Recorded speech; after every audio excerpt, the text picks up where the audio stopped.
নমস্কার বন্ধুরা, জয়া জাহারালে আপনাদের স্বাগত জানাচ্ছি। আশা করি সবাই ভালো আছেন। আজকে আমি বানাচ্ছি মাছের কালিয়া, আর তার রেসিপিটা আপনাদের সাথে শেয়ার করছি। মাছগুলো মোটামুটি ভাজা হয়ে গেছে, এবার মাছগুলো আমি তুলে নেব। বাকি মাছ যে কটা আছে সেগুলো আবার কড়াতে দিয়ে দেবো। আমার এখানে সব মাছগুলো ভাজা হয়ে গেছে, ভেজে তুলে রেখে দিয়েছি। এবার আমি এই তেলেই সামান্য একটু চিনি দেব, যাতে মাছের কালিয়ার কালারটা সুন্দর হয়। চিনিটাকে একটু ভেজে নেব।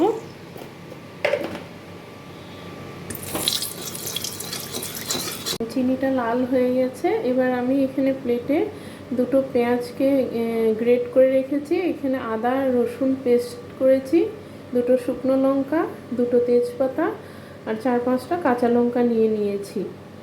এবার শুকনো লঙ্কাটা, তার আগে আমি এখানে গোটা গরম মশলা, ছোটো এলাচ, লবঙ্গ আর দারচিনিকে থেতো করে নিয়েছি শিলনোড়ায়। এবার এটা আগে দিয়ে দিচ্ছি,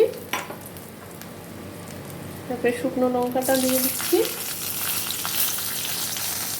এবার আমি এই তেলের মধ্যে গ্রেট করে রাখা পেঁয়াজটা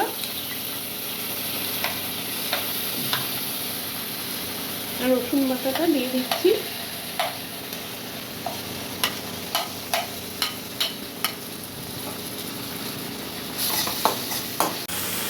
এই বাটিতে আমি 2 চামচ জিরের গুঁড়ো, 1 চামচ হলুদ গুঁড়ো, 1 চামচ কাশ্মীরি লঙ্কার গুঁড়োকে জল দিয়ে গুলে রেখেছি। এবার এটা আমি এই কড়াতে দিয়ে দিচ্ছি।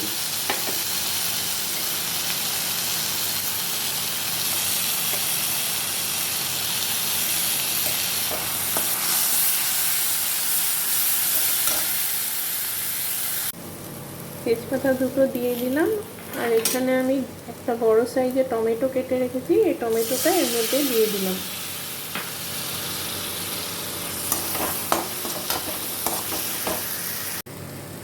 আমি 1 চামচ নুন দিয়ে দিলাম, 1 চামচ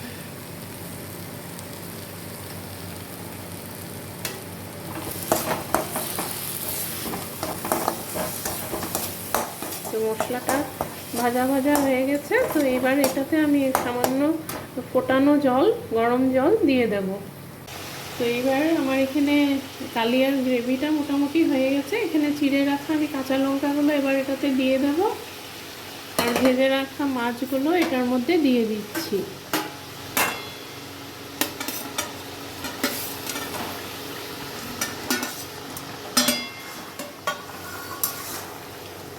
এটা আরেকটু ঝোলটা শুকালে গ্যাসটা ধনে পাতা দিয়ে অফ করে দেব। তো মাছের কালিয়াটা মোটামুটি হয়ে গেছে। তো আমি এতে আর একটু সামান্য চিনি দিয়ে দেবো, কারণ কালিয়াটা একটু মিষ্টি হলে ভালো লাগে। তো চিনি দিয়ে দিলাম। এখানে কেটে রাখা ধনে পাতা দিয়ে দিচ্ছি,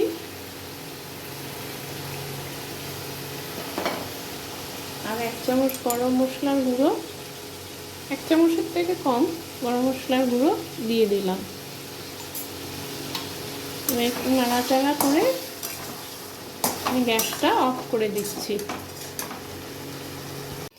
তো আমার এখানে মাছের কালিয়া হয়ে গেছে, আমি আপনাদের তুলে দেখাচ্ছি মাছের কালিয়া বাটিতে।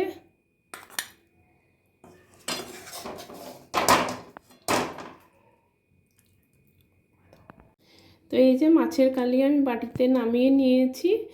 তো বন্ধুরা, আজকে আমার ভিডিওটা আপনাদের কেমন লাগলো কমেন্ট করে জানাবেন। আর যদি ভিডিওটা ভালো লেগে থাকে একটা লাইক, শেয়ার আর সাবস্ক্রাইব করে দেবেন। ভালো থাকবেন সবাই, ধন্যবাদ।